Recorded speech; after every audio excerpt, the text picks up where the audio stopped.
sunshine, cool Modi.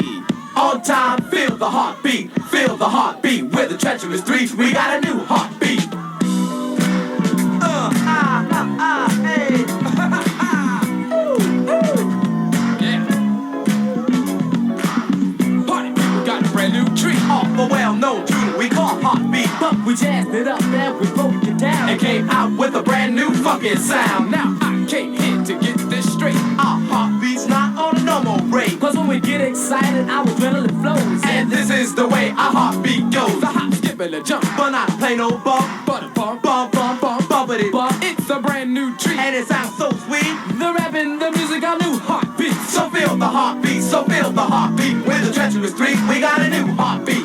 Huh! Hi everyone, welcome to Around the World in 80s Movies. My name is Vince Leo. I'm the author of the film review website Quipster.net. I invite you to check out over 4,000 of my written reviews. You can read there anytime. Quipster.net is where to go. QWIPSTER.net.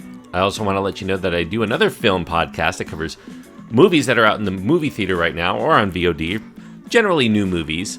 It is called the Quipster Film Review Podcast. Just search for it wherever you're listening to this right now, and you'll find it. Just remember that Quipster is spelled with a W instead of a U. Today, we're going to be getting into another trilogy of sorts, even though it really kind of fits in thematically with my previous trilogy of films featuring hip-hop from the 1980s, because this is a hip-hop film as well. In many respects, it is kind of a documentary on hip-hop of the early 1980s in a variety of different artistic forms, not just rapping, but also breakdancing as well as graffiti. It is called Style Wars, a very influential film from 1983. As I mentioned, it's a documentary, and it's not rated. I would probably rate it PG-13 for its language and some suggestive material in the art. It's a 69-minute movie, so an hour and 19 minutes, fairly short.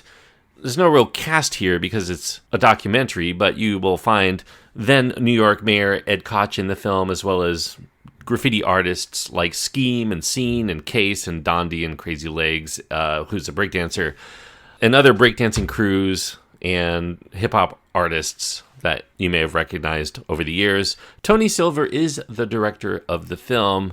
As I mentioned, it's a documentary, and it looks at the street art among the youth of New York during the early 1980s. Was primarily shot between the years 1981 and 1983.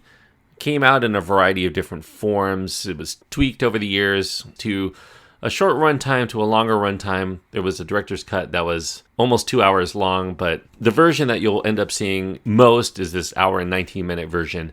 Now, pretty much all of the art that you see in this film is something that emanated from the South Bronx during the 70s into the early 80s, particularly in the graffiti art and the breakdancing and the rapping. The film here takes a balanced look at the youth culture. It shows the artistry and the thought that's involved in the young people trying to make a name and an impact by creating art for people all over the city to see on the side or maybe even the interior of a subway train. But it also shows the frustration on the part of then Mayor Ed Koch, as well as law enforcement and also the MTA, who ran the subway trains and trying to keep the city from the blight of illegal art that often looked like gibberish to most people.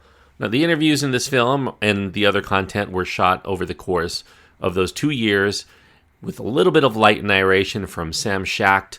It's a film that originally aired on PBS stations in January of 1984 before it ended up heading off toward the film festival circuit, and there it actually was very acclaimed. It won several prestigious awards for documentary film. The documentary would also mark the first exposure for many people, many viewers, outside of the region to hip-hop culture beyond a few of the known hit songs of the time. Rapper's Delight by the Sugar Hill Gang and The Message by Grandmaster Flash were known, but for the most part, not necessarily the rest of the culture of hip-hop. And those songs, plus a few others, are featured among the rap songs in the film.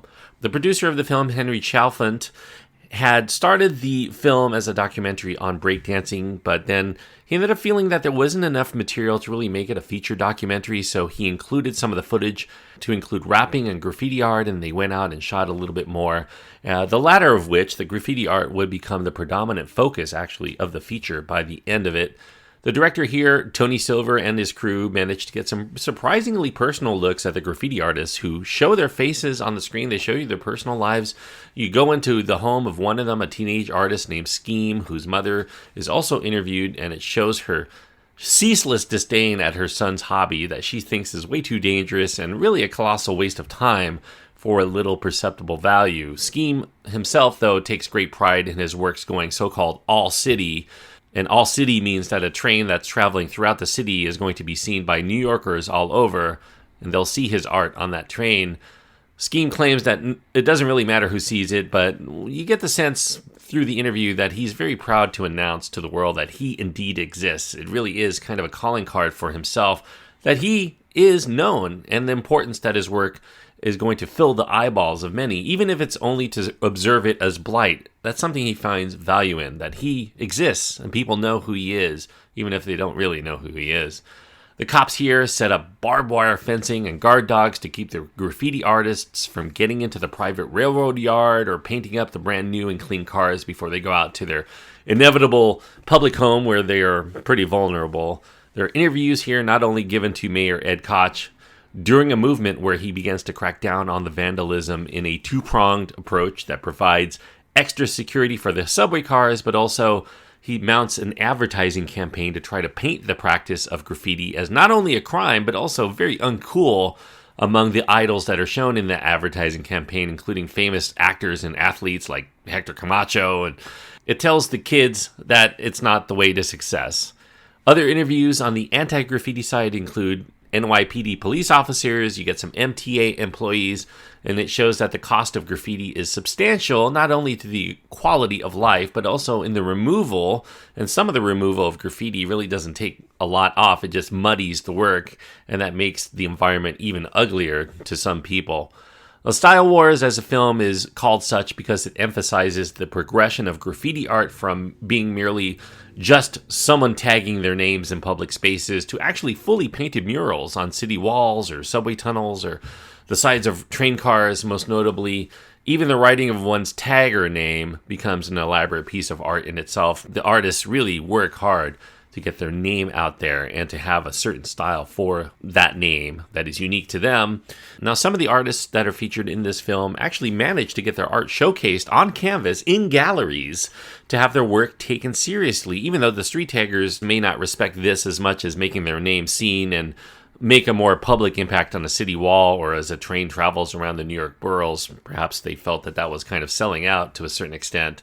The Style Wars is delivered with astonishing insight and access to the people who you would normally think would not want their faces shown on camera for fear of harassment or apprehension by the authorities. They kind of worked it out with the mayor and the authorities to be able to showcase all of this and not really have them get hassled by the law enforcement for their participation in this documentary that is trying to show both sides, even though to a certain extent you side with the graffiti artists, I think, most of the time, even though personally I'm not a big fan of graffiti generally. The demystification here of the graffiti artist is what makes this a particularly unique look, because to most people there really is no connection between the art that you see in the public arena and the artist itself. Many assumptions are made about the nature of the vandals as a result. One myth that gets exposed by Style Wars is that graffiti is done almost exclusively by either black or Hispanic kids in the inner cities. You see a pretty large collection of the kids shown in Style Wars are actually white. Another myth that's debunked is that only young punks are doing the art, because we come to learn that the graffiti art is just as much a vocation among adults, some of whom you would likely never suspect by looking at them that they ever picked up a spray can, much less went out and broke the law to get their name on a roving train car. So, in the end, when you watch this film, you have to still ask yourself, is this graffiti art or is it illegal vandalism? And does it make for a more interesting cultural environment to have that graffiti, or is it diminishing the quality of life for all of the denizens who have to see it all around whether they like to or not? This is an answer that may be forever within the eyes of the beholder, but I think that Style Wars as a film really does show that there's much more that meets the eye that you might not have otherwise perceived.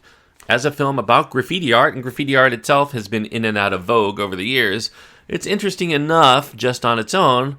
However, as one of the earliest documents of the burgeoning hip-hop movement just before it broke out of its home in the Bronx, I think that this is an absolutely vital film. Blight or beautiful? One thing for certain, this documentary on graffiti, Style Wars, has become a treasured work of art in and of itself. And one I have to give 4 stars to. I really think that this is a great documentary, and I definitely do think it's worth seeking out if you're at all into the early days of hip-hop or breakdancing or graffiti art, or just want a really riveting documentary on its own about New York in the early 1980s that really showcases art and what it means to people who perform that art in whatever form it is, even if they have to break the law to do it. So 4 stars out of 4 goes to Style Wars from 1983. And I just want to mention Tony Silver and producer Henry Chalfant would revisit this material and the featured artist again 20 years later in the 2003 short documentary. Is a little bit over a half hour called Style Wars Revisited. You can find that on the 2003 release of the DVD as well. Style Wars is released on Blu-ray. Actually, they were able to remaster it through the help of a lot of people who did a fundraiser, including Flea from Red Hot Chili Peppers, really went out and tried to get money to have it remastered because it's been a work that was bootlegged over the years, and the original film stock was never really cleaned up. You get that on Blu-ray, it's cleaned up and ready to go. However, if you're somebody who's not willing to shell out the money or have a hard time finding it, it is easily available. I mentioned this last week. It's easily available on YouTube or Vimeo or any other streaming platform. You can probably find it with a very quick search. This will be the first of a 3-part series of its own, even though thematically it really is in keeping with the previous work. I'm going to continue on with another couple of films that feature breakdancing, just as Style Wars really featured, to a certain extent, breakdancing. 2 more breakdancing films after this to go in our next trilogy. Break-In from 1984 is the next film I'm going to be reviewing. And by break-in, I mean break-in with an apostrophe at the end of it, not breaking in somewhere. Lucinda Dickey, Adolfo Quinones, Michael Chambers. It was a pretty big popular film for its time, a fad film, and it really was looking at breakdancing as a fad. The film was kind of a fad itself, although breakdancing still survived and still does quite to this day. Thanks everyone for listening, and if you have any ideas as far as what kind of films you want to see showcased on this podcast that covers films of the 1980s, seek my contact information out at my website. That's qwipster.net. Until next time, thanks everyone for joining me on this trip around the world in 80s movies. Broken glass everywhere. People pissing on the stage, you know they just don't care. I can't take the smell, can't take the noise. Got no money to move out, I guess I got no choice. Rats in the front room, roaches in the back. Junkies in the alley with the baseball bat. I tried to get away, but I couldn't get far, cause a man with a tow truck repossessed my car. Don't push me, cause